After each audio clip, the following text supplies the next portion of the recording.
नमस्कार।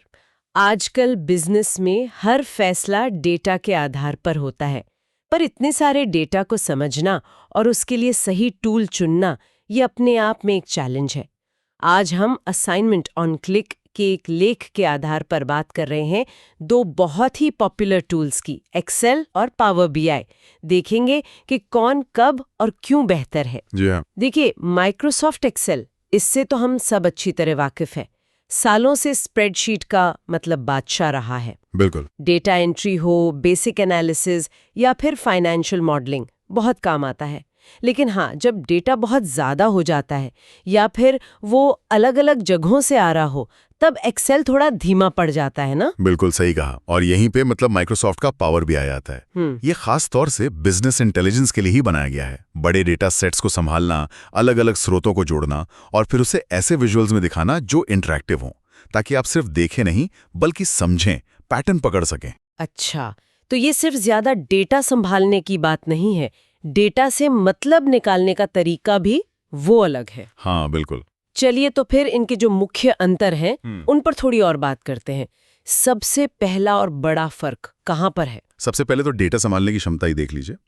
एक्सेल की एक शीट में आप जानते हैं करीब 10 लाख रोज की लिमिट होती है। हाँ, 10 लाख। छोटे या मीडियम साइज डेटा के लिए ठीक है, पर आजकल डेटा कहाँ इतना कम होता है। पावर बीआई को इसी बड़े डेटा के लिए बनाया गया है। ये करोड़ों रोज को भी बिना धीमा हुए आराम से प्रोसेस कर सकता है। करोड़ों? हाँ। ओके, ये तो बहुत बड़ा फर्क है। हाँ, इससे आप वो विश्लेषण कर पाते हैं जो एक्सेल में सोचना भी मुश्किल है। और डेटा सोर्स मतलब डेटा आता कहाँ से है? क्या दोनों एक ही जगह से डेटा ले सकते हैं? नहीं, यहाँ भी काफी फर्क है। एक्सेल ज्यादातर फ्लैट फाइल्स जैसे CSV या स्प्रेडशीट इनके साथ अच्छा काम करता है। अच्छा। आप दूसरी जगहों से भी ला सकते हैं डेटा, पर वो थोड़ा मैनुअल हो जाता है। पावर बीआई दूसरी तरफ सीधे डेटाबेस से कनेक्ट हो सकता है। SQL सर्वर हो या Oracle, क्लाउड सर्विसेज जैसे एज्योर, सेल्सफोर्स, गूगल एनालिटिक्स, यहाँ तक कि वेबसाइट से भी सीधे डेटा खींच सकता है। अच्छा। तो ये जो अलग अलग बिखरा हुआ डेटा है उसको एक जगह लाकर पूरी पिक्चर बनाने में पावर बीआई ज्यादा सक्षम है, जिसे हम कहते हैं single source of truth. Right, single source of truth. समझ गए। अब बात करते हैं विजुअलाइजेशन की, मतलब डेटा को दिखाने के तरीकों की। इसमें क्या अंतर है? एक्सेल में आपको बेसिक चार्ट्स मिलते हैं, बार, पाई, लाइन चार्ट्स, जो ठीक है, मतलब स्टैटिक रिपोर्ट्स के लिए काम आते हैं। हाँ, वो स्टैंडर्ड वाले। पावर बीआई इससे बहुत आगे है। इसमें आप इंटरैक्टिव डैशबोर्ड बना सकते हैं। इसमें मैप्स होते हैं, गेज होते हैं, KPIs मतलब की परफॉर्मेंस इंडिकेटर्स, जो बताते हैं कि बिजनेस कैसा परफॉर्म कर रहा है। अच्छा। और सबसे बड़ी बात है इंटरैक्टिविटी। आप किसी चार्ट पर क्लिक करके बाकी रिपोर्ट को फिल्टर कर सकते हैं, डेटा में ड्रिल डाउन कर सकते हैं, मतलब और गहराई में जा सकते हैं। ओह, ये तो काफी डायनामिक लगता है। जी, ये डेटा एक्सप्लोरेशन को बहुत आसान और इंट्यूटिव बना देता है। ये इंटरैक्टिविटी तो बढ़िया है, लेकिन इन विजुअल्स के पीछे डेटा को तैयार भी तो करना पड़ता होगा ना। डेटा मॉडलिंग और ऑटोमेशन जैसी चीजों में ये कैसे अलग है? हाँ, ये बहुत महत्वपूर्ण सवाल है। डेटा मॉडलिंग यानी अलग अलग टेबल्स के बीच रिलेशनशिप बनाना, जैसे सेल्स और कस्टमर डेटा को जोड़ना। पावर बीआई में इसके लिए बहुत पावरफुल बिल्ट इन टूल्स हैं, और ये DAX भाषा का इस्तेमाल करता है, डेटा एनालिसिस एक्सप्रेशंस। DAX ये एक्सेल फॉर्मूला जैसा है? एक्सेल फॉर्मूला से कहीं ज्यादा ताकतवर। आप जटिल कैलकुलेशंस कर सकते हैं। टाइम इंटेलिजेंस फंक्शंस हैं, जैसे पिछले साल से तुलना करना वगैरह। ये सब एक्सेल में मुश्किल होता है। और ऑटोमेशन की बात करें तो एक्सेल में VBA मैक्रोज हैं, पर उसके लिए कोडिंग चाहिए। जी। पावर बीआई जुड़ जाता है पावर ऑटोमेट से। तो आप बिना कोड लिखे विजुअल तरीके से वर्कफ्लो बना सकते हैं। जैसे डेटा अपने आप रिफ्रेश हो जाए, या कोई खास ट्रेंड दिखे तो ईमेल अलर्ट चला जाए। ये ज्यादा मॉडर्न तरीका है। समझ गए।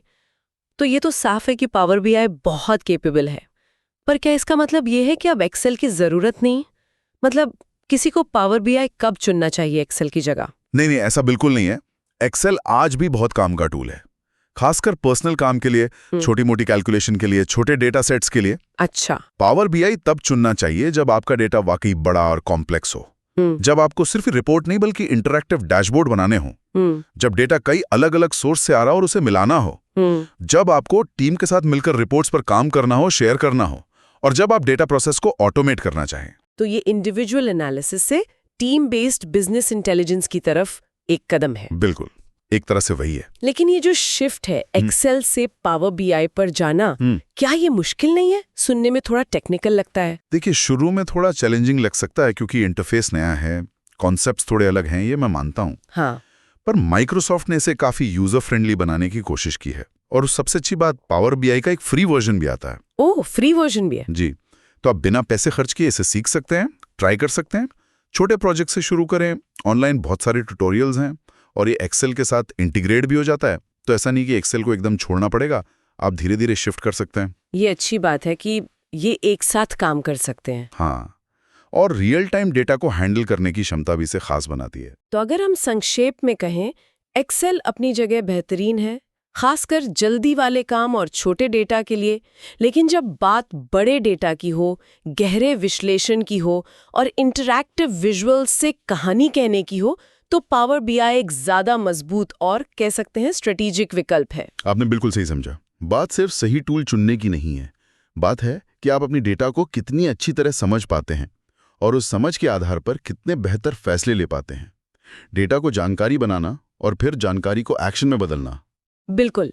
और जाते जाते एक सवाल मन में आता है, आजकल एआई और मशीन लर्निंग डेटा एनालिसिस में इतने इंटीग्रेट हो रहे हैं, तो भविष्य में पावर बीआई जैसे टूल्स कैसे बदलेंगे? क्या ये खुद ही हमें इनसाइट्स बताने लगेंगे? हमारे डेटा से इंटरैक्ट करने का तरीका कितना बदल सकता है? सोचने वाली बात है। हाँ, ये बहुत दिलचस्प दिशा है भविष्य के लिए।